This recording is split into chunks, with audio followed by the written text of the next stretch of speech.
Okay, November 6, Monday, Dark and Light Side of Life, episode 48, okay? So, alamin natin, saan ba nanggagaling ang kamalasan nyo sa buhay? Ito na naman tayo, di ba? Alam nyo kung saan nanggagaling yung kamalasan nyo sa araw na ito. Lunes na Lunes, lahat-lahat ubos ang pera, di ba?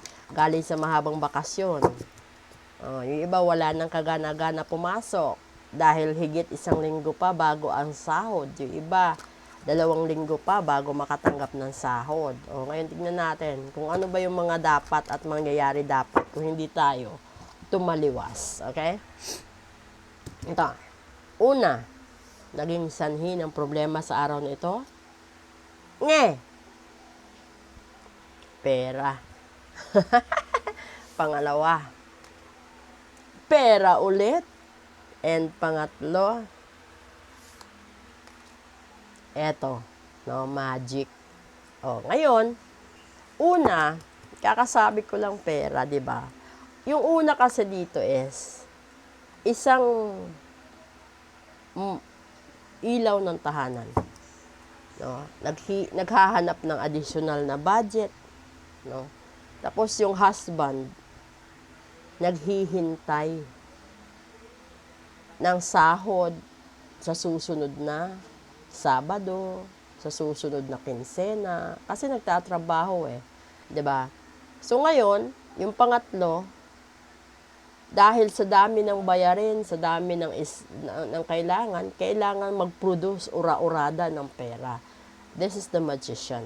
So, ano ba yung ura-urada na pera? Pwede kang mangutang, no? Manghiram. Ang iba, sa kasamaang palad, nagnanakaw.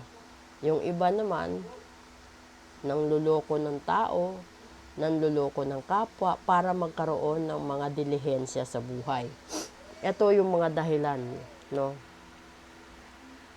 Sa diskarte, gumagawa ka ng hindi maganda dahil sa taas ng demands ng buhay mo.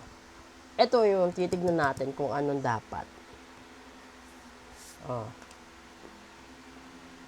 of Wands. Conflict. Pangalawa, King of Swords, Diyos ko, authority. Authority, matalino. And then Ace of Cups. Ngayon, ito, di ba?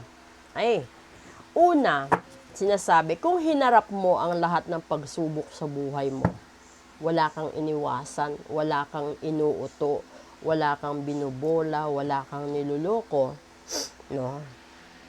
Lahat ng tama makukuha mo, maiintindihan mo kung bakit ka dumadanas ng mga matitinding pagsubok sa buhay. Kasi kung matalino ka, alam mo naman kung saan nag-ugat yung problema mo Kung marami kang kaaway, ibig sabihin, marami kang siniraan.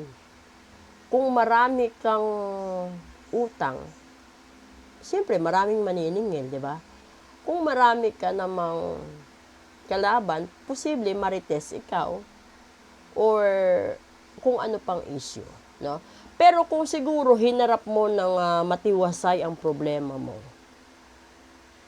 alam naman ng level ng utak mo at ng talino mo na darating ang panahon kung lahat ng yan ay pinagsikapan mo na maayos, matatapos ka at hindi dito tayo sa pagkakaroon ng potential na blessings. Blessing sa pera, blessing sa pamilya, blessing sa kung ano-ano pang blessings na hinahanap natin.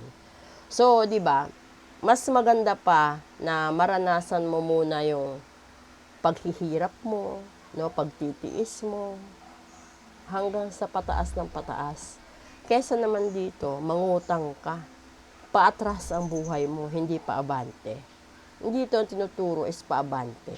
So, sana makuha ninyo yung logic ng buhay ng baraha.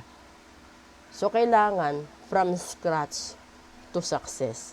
Huwag yung biglang panluloko na success hanggang mapunta ka sa isang basahan. Maraming salamat po. Naway nakatulong tayo sa enlightenment ngayong Lunes. Have a blessed week. Bye!